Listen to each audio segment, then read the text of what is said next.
Good morning. My name is Shanti Solanki. Wastage is A diamond director અને આજે આપણે organic product use કરી રહ્યા છીએ ખેતરમાં અને પાયાનું ખાતર આપણે કઈ રીતે યુઝ કરવું અને કઈ રીતે જમીનમાં આપવું. તો આપણે જે વાડીએ જે ભાઈને આવ્યા છે એની સાથે આપણે વાતચીત કરવી. તો તમારું નામ જણાવશો? મારું નામ છે રમેશભાઈ કાનજીભાઈ જાખણિયા અને રહેવાસી લાઠીદળ, બોટાદ જિલ્લો, તાલુકો જિલ્લો બોટાદ. બરાબર. તો આજે આપણી જે ઓર્ગેનિક પ્રોડક્ટ છે જે દેખાડજો, જે પાયાનું આપણી ગ્રેન્યુલ છે આપણી પાસે, એગ્રી પ્રોટેક અને એગ્રી એક્વાઝેલ. તો આપણું આ જે ડીએપી છે પહેલાં 100 કિલો યુઝ કરતા હતા, 2 થેલી.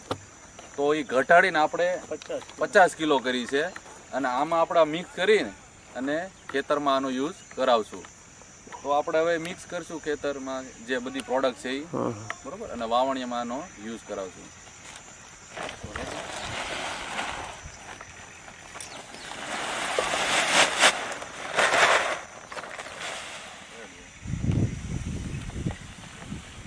આપણું એગ્રી ગ્રેન્યુલ છે જે દાણાદાર આવે છે, એ મિક્સ કરવાનું હોય છે. કોઈ પણ ખાતર સાથે મિક્સ કરી શકો.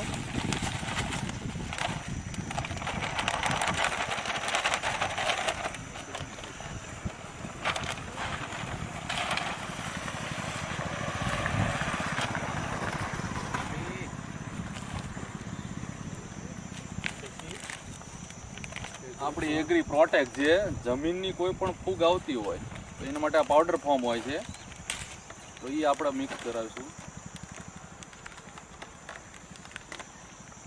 જે સુકારાના પ્રશ્ન ખેડૂતના હોય છે કપાસમાં, તો એમાં 100% રિઝલ્ટ આપણને મળે છે.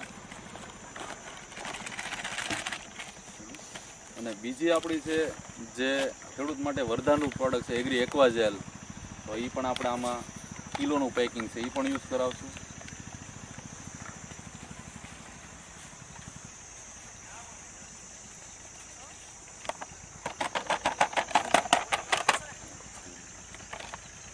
અને હવે આપણે મિક્સ કરીને હળવા હાથે મિક્સ કરી નાખવાનું છે, બરોબર.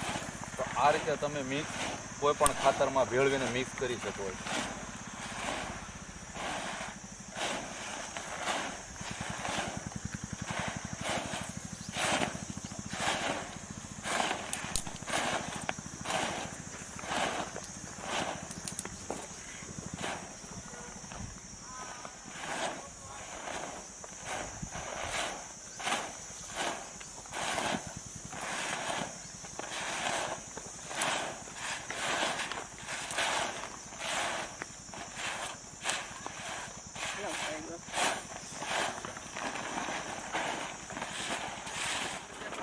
મિક્સ કર્યું એ ભવાઈ રહ્યું છે, તો તમે વાવણીમાં જોઈ શકો છો.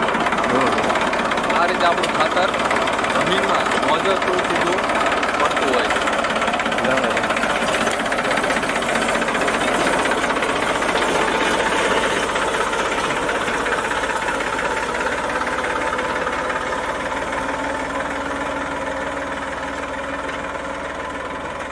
તો આમાં છે કે નીચે છે ને, તો આ રીતે આપણું જે મિક્સ ખાતર કર્યું બધું આપણું જે જમીનમાં જે અહીંયા સાહ જે આપણા થતા હોય છે અહીંયા પડતું હોય છે, અને આની ઉપર પછી કપાસિયા તોડવાના આવે છે. તો આ રીતે કોઈ પણ ખેડૂત શરૂઆતથી જો પાયાના ખાતરથી યુઝ કરે તો જે કપાસના વધુ પ્રોબ્લેમ હોય છે, ફૂગનાશક યા સુકારાના, એ આવતા નથી. તો દરેક ખેડૂત ભાઈઓને ખાલી એટલું જ કહેવું કે ઓર્ગેનિક પ્રોડક્ટ જો પાયાના સ્ટાર્ટિંગથી યુઝ કરશે તો એને 100% રિઝલ્ટ મળશે. તો થેન્ક યુ અને વિશ યુ વેલ.